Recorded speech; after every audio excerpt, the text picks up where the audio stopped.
Okay, you're the managing editor of Forbes Africa, but we're going to talk about that a little bit later. What I wanted to talk to you about today, it's Nelson Mandela's birthday week. You made this production here at CNBC Africa, which you were the producer, the conceiver, the writer, the editor, the narrator.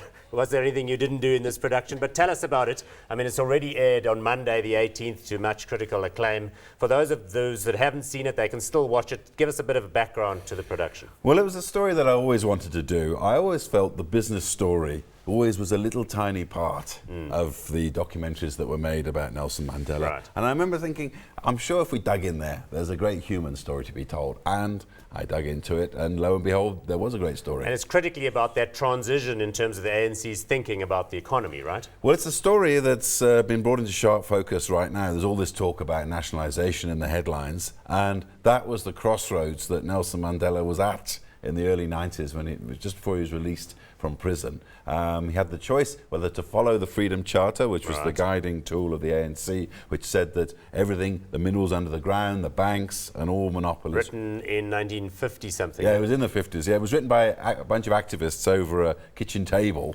Based on lots of submissions from the nation, but in a very different era. Yeah, in a different era, and it was what sustained a lot of people through the struggle to create a democratic South Africa. So what he had to do was sort of go against that and say, no, listen, guys, we're going to go towards a free market economy for the good of the economy, for the good of everyone. And he had to deal with the expectations of the establishment, business establishment on the one hand, and then the dispossessed people on the other hand. It was a very, very difficult road to hoe.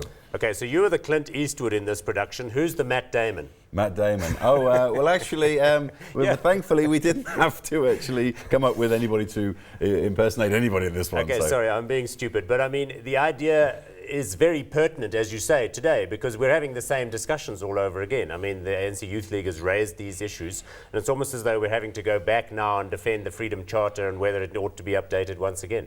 Well, I think it's a good time for a discussion of this, because it's time for people. I mean, it's been going, 17 years now since this economic policy was put in place.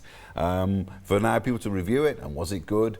Was it bad? Are people getting a share? Are people moving forward? I think now is a good time to look at the thinking behind it at the time. And the fabulous point I heard you making in another conversation is it's the legacy that was left by those struggle heroes that they're most keen to see continued. And in ways, documentaries like this do that, right? Yeah, I mean, basically what Mandela and a lot of the people who were with him in the early days of the struggle, they want their ideas to be remembered rather than their names. That's what they always say. And this is a legacy, because what we also dealt with the documentary was the legacy of the man himself. And aside from business, I mean, he'll be remembered for reconciliation as much as anything else.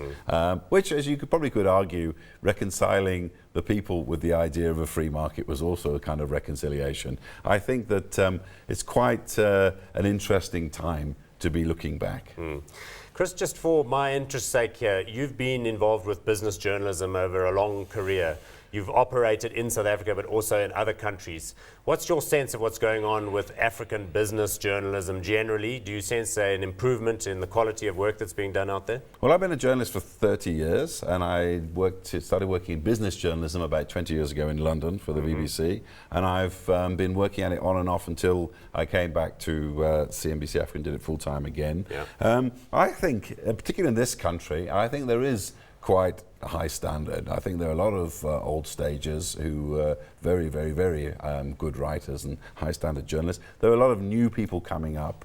I think that business journalism is the new sort of sunrise journalism. I've been working in Africa for 17 years, longer. When I first came here, it was still the last days of, uprisings.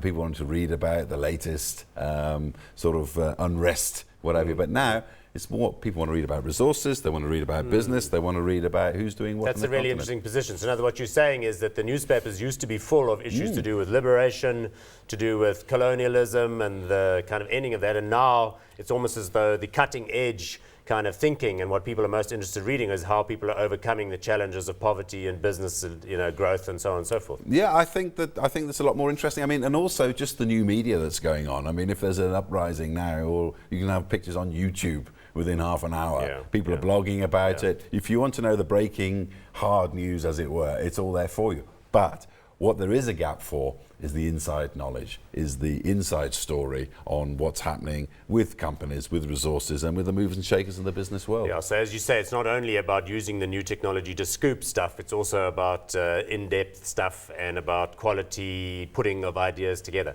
Leads me naturally into your new challenge, which is this Forbes Africa publication. Tell us a little bit about that in brief. Okay, well, I'm the new managing editor for Forbes Africa. We're launching in the continent on October the 1st with an original print run of 20,000 copies. We'll be launching in West Africa, East Africa, and Southern Africa across the continent. I mean, what it'll be is a platform for discussion around the entrepreneurial spirit in the continent, which I think is probably at an all-time high. There's recent figures out saying that the number of millionaires in Africa has grown more than any other region in the world, and I think it's a sign of the times what's going on. But just to link back to what we were saying earlier, I mean, it's interesting, a print publication at a time when people are anxious about print.